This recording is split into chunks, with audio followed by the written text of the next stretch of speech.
اگرچہ کچھ صوبوں میں اعلیٰ درجات والے اسکول بھی کھلے ہیں، مگر تمام جگہوں پر ایسا نہیں ہے۔ کچھ علاقوں میں مشکل یہ ہے کہ کورونا کی وجہ سے بہت سے اسکول پہلے ہی کچھ مہینوں سے بند تھے۔ ہم نے 0 سے اسکول کھولنے شروع کیے اور اب تک 75% کھول دیے ہیں۔ سو ہم اس مرحلے پر رکے ہوئے نہیں ہیں، بلکہ کام کر رہے ہیں اور روز بروز ترقی کر رہے ہیں۔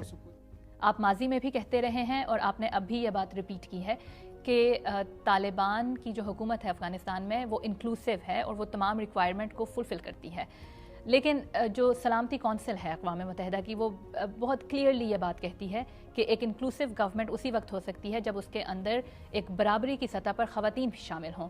تو آپ کی پالیٹکس میں خواتین تو کہیں نظر نہیں آتی، آپ کی کیبنٹ میں نہیں نظر آتی ہیں، اس کی کیا وجہ ہے؟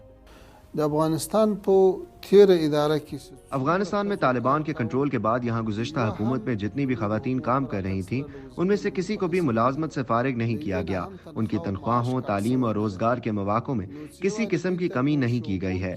ہم ان کے بارے میں ایسا نہیں سمجھتے کہ انہیں ہماری حکومت میں کوئی حصہ نہیں مل رہا ہے۔ اس وقت آپ کو جو سب سے بڑا چیلنج درپیش ہے وہ یہ ہے کہ آپ کی حکومت کو دنیا کے دیگر ممالک ریکگنائز کریں۔ تو اتنی ساری میٹنگز ڈراپ کر رہے ہیں مختلف ملکوں میں، کیا ان سے کوئی امید، کوئی گارنٹی آپ کو ملی ہے کہ ایسا ہوگا؟ لوی مشکل افغانستان آزادی ہوا۔ ہماری سب سے بڑی مشکل افغانستان کی آزادی تھی، وہ ہم نے حاصل کر لی ہے اور افغانستان میں مستحکم حکومت نافذ کر دی ہے۔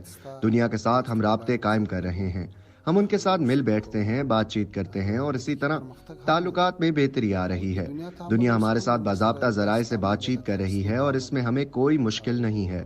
البتہ دنیا کا ہماری حکومت کو بھی باضابطہ طور پر تسلیم کرنا ایک اچھا اقدام ہوگا اور ہمیں امید ہے یہ بھی جلدی ہو جائے گا۔ ایک آپ سے یہ مطالبہ کیا جاتا رہا جس میں آپ کے جو ہمسایہ ممالک ہیں وہ بھی شامل ہیں کہ طالبان افغانستان کے اندر ایک انکلوسیو گورنمنٹ بنائیں جس میں تمام فریقین شامل ہوں۔ کیا وجہ ہے کہ آپ اس مطالبے کو پورا کرنے میں ناکام ہو رہے ہیں؟ افغانستان کی نظام جوڑ سوی تھا۔ افغانستان میں اس وقت جو حکومت قائم ہے اس میں پچھلی حکومت کا تمام سٹاف اور ملازمین شامل ہیں، جو تقریباً 5 لاکھ عملے پر مشتمل ہے۔ اگر دنیا نے پچھلی حکومت کو ایک انکلوسیو حکومت کے طور پر تسلیم کیا تھا تو پھر ہماری حکومت کو کیوں نہیں کرتے؟ ہماری حکومت تو انہی تمام افراد و ملازمین پر مشتمل ہے۔ اگر انکلوسیو حکومت سے دنیا کی مراد ایسی حکومت ہے جس میں تمام قبائل شامل ہوں، تو ہماری حکومت میں بھی تمام قوموں اور قبائل کی نمائندگی ہے، تمام علاقوں کی نمائندگی ہے۔ اگر ان کی مراد وزارتوں میں تمام علاقوں سے نمائندگی ہے تو ہمارے پاس پنجشیر کا وزیر ہے، بدخشاں، فاریاب، کندہار، ننگرہار اور کابل کے لوگ شامل ہیں۔ لہٰذا ہر ملک اور خطے کی انکلوسیو حکومت کی اپنی تشریح ہے، اس لیے ہم یہ کوشش اب بھی جاری رکھیں گے کہ ہم اپنی حکومت کو مزید انکلوسیو بنائیں اور سب کو حق ملے۔ تو اگر آپ کی گورنمنٹ کو ریکگنائز نہیں کیا جاتا تو آپ اس وقت جو افغانستان کی صورتحال ہے، چاہے وہ معیشت ہو، چاہے وہ ہیومینیٹیرین کرائسس ہو یا سیکیورٹی کی سچویشن ہو، آپ ان سے کیسے نمٹیں گے؟ کیا اس بارے میں کچھ منصوبہ بندی کی گئی ہے؟ افغانستان الحمدللہ ډیر ښه زراعت لري، ډیره خوږه خاوره لري۔ خدا کا شکر ہے کہ افغانستان میں زراعت کا شعبہ اچھا ہے، یہاں کی مٹی میٹھی ہے، پانی اور معدنیات ہیں۔ امید ہے جلد افغانستان اپنے پاؤں پر کھڑا ہوگا۔ افغانستان کا بڑا مسئلہ جنگ تھا، وہ ختم ہو گئی ہے۔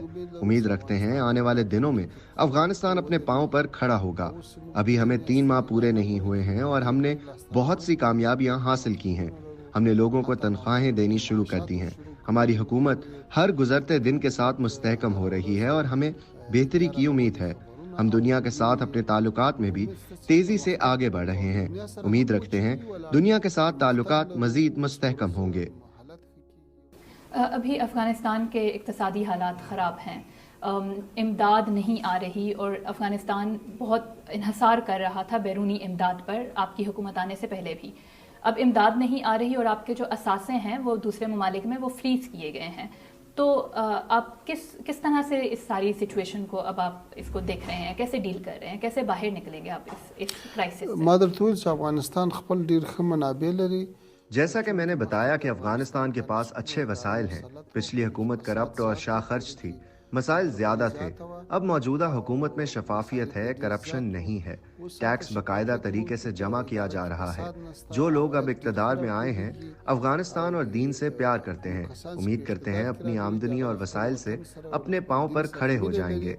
نو امید لرو چې څوکه به د موږ خپل عوایدو باندې